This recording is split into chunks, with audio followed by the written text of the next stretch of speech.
Dans cette vidéo, je vais t'expliquer tout ce que tu dois savoir sur l'évolution spontanée d'un système chimique pour réussir ton bac.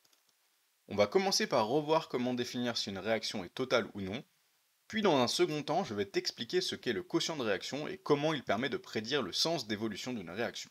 Je te rappelle que sur la chaîne Les Génies des Sciences, tu peux retrouver de nombreuses vidéos sur le programme de physique-chimie du collège jusqu'au lycée. Alors abonne-toi pour ne louper aucune nouvelle vidéo et pour mieux comprendre tes cours. Une réaction chimique transforme des espèces chimiques qu'on appelle des réactifs en d'autres espèces chimiques qu'on appelle des produits. On a vu dans cette vidéo que les transformations chimiques mettent toute une certaine durée à se produire. Même si certaines nous semblent très rapides, aucune n'est réellement instantanée. On dit que les réactions sont totales lorsque la réaction n'évolue plus à cause de la disparition complète d'un des réactifs. C'est par exemple le cas de la combustion du propane qui est une réaction totale. Lorsque la réaction cesse d'évoluer, on trouve des produits, et au moins un des réactifs aura totalement disparu. A l'inverse, et tu t'en doutes, si on a des réactions totales, c'est bien qu'il y a des réactions non totales. Dans ce cas, la réaction n'évolue plus alors même qu'il reste des réactifs à consommer. Lorsque la réaction cesse d'évoluer, il y a des produits, mais également encore des réactifs. Pour différencier les réactions totales des réactions non totales, tu peux regarder la flèche. S'il s'agit d'une flèche simple, on a une réaction totale et son sens t'indique où sont les réactifs et où sont les produits. S'il y a une double flèche, la réaction peut se produire dans les deux sens et la réaction est non totale. J'ai volontairement fait attention à ne pas dire que la réaction est terminée, mais j'ai plutôt dit qu'elle cesse d'évoluer. En réalité, une réaction chimique n'est jamais finie.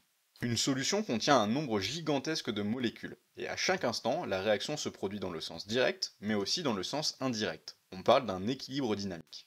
Ce qui va faire que la réaction est totale ou non totale, c'est la facilité qu'aura la réaction à se produire dans un sens plutôt qu'un autre. Si un sens est très favorisé, la réaction est totale. Si à l'inverse, aucun sens n'est réellement favorisé, la réaction est non totale. À ce stade, on pourra définir le taux d'avancement, représenté par la lettre taux, comme le rapport de l'avancement final, c'est-à-dire ce qui s'est réellement produit, par l'avancement maximal, c'est-à-dire l'avancement maximum théorique qu'on aurait eu si la réaction est totale. Le taux d'avancement est donc un nombre sans dimension, compris entre 0 et 1. Si le taux est égal à 1, la réaction est totale, sinon elle ne l'est pas. Tu pourras être amené à utiliser des tableaux d'avancement à cette étape pour déterminer l'avancement maximum. En tout cas, l'exercice te guidera probablement à travers des questions pour obtenir Xmax et Xf. Maintenant qu'on a rappelé qu'une réaction peut ne pas être rapide, et qu'en plus elle peut ne pas être totale, on va définir une nouvelle grandeur, le quotient de réaction qui va nous servir dans la dernière partie pour prédire le sens d'évolution d'une réaction.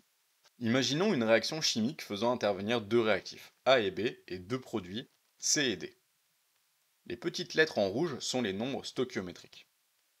Et pour que ça soit plus clair, j'ai retranscrit une réaction chimique pour que tu puisses associer chaque élément à un exemple concret. Pour une réaction de ce type, on définit une nouvelle grandeur, le quotient de réaction donné par la formule à l'écran. La formule a l'air un peu compliquée comme ça, mais tu vas voir, on va faire un exemple ensemble, et en réalité c'est plus simple que ça en a l'air, car beaucoup de paramètres se simplifient la plupart du temps.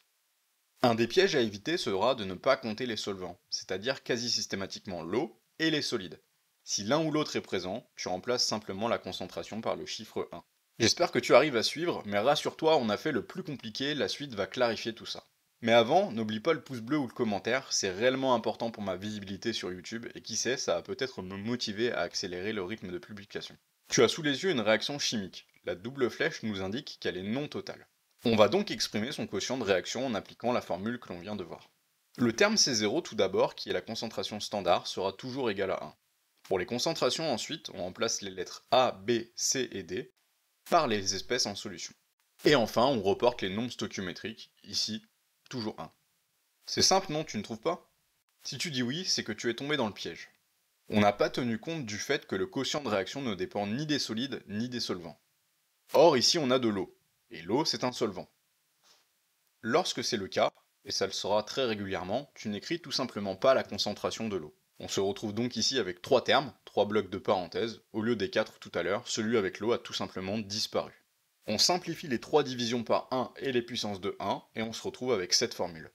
Le quotient de réaction dépend donc des concentrations en réactifs et en produits. Or, les concentrations varient au cours du temps lors de la réaction.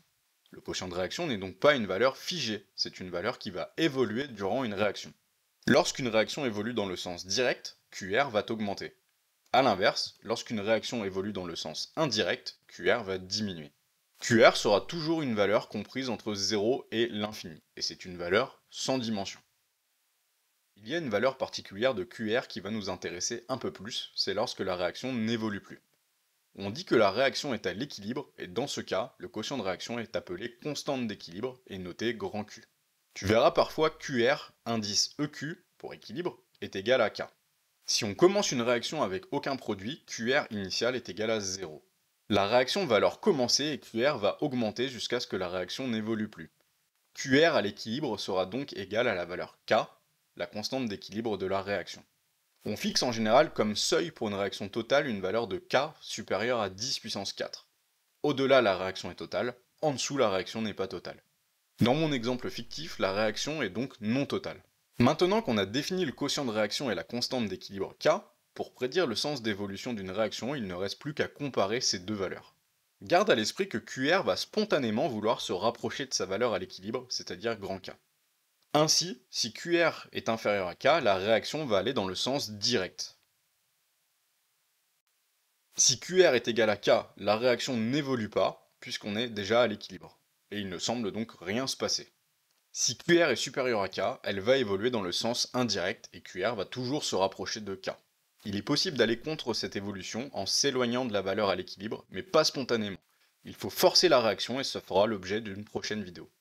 Cette vidéo elle est maintenant terminée, avant de quitter n'oublie pas le pouce vers le haut, et si tu es motivé tu peux aller voir une de mes autres vidéos qui s'affiche à l'écran pour continuer à apprendre.